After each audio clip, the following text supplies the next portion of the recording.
সাহাবায়ে কেরাম কেমন ছিলেন?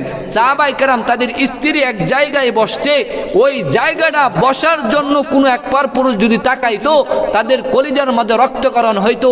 একজন মুশরিক তার গায়রত কেমন ছিল? একজন মুশরিক তার স্ত্রী তাদের ঘরের মহিলারা উটের মধ্যে বসত বিদায় ওই মুশরিকে তার উটটাকে জবাই করে দিলেন।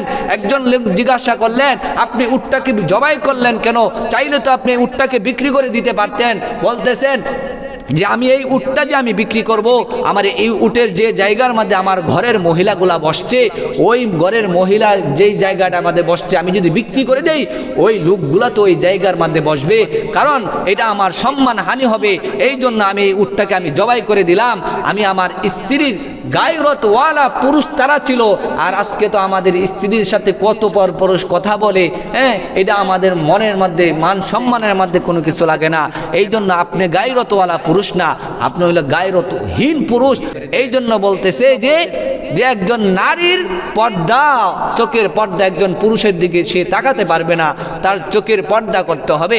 যেমন পর্দা বিধান এমন একটা জিনিস যে পর্দা আল্লাহ পাক রব্বুল আলামিন একজন পুরুষকে দায়িত্ব দিয়েছেন।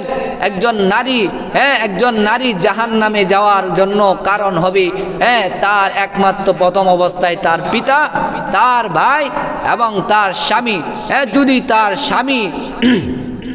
যদি তার স্বামী তার স্ত্রীকে পর্দায় না রাখে, প্রথম অবস্থায় তার বাবা যদি ঘর থেকে পর্দা না করায়, তার বড় ভাই যদি পর্দা না করায়, তার স্ত্রীকে যদি তার স্বামী কোনো পর্দা না করায়, তাহলে গায়রতহীন পুরুষ জান্নাতের কাছেও যাইতে পারবে না।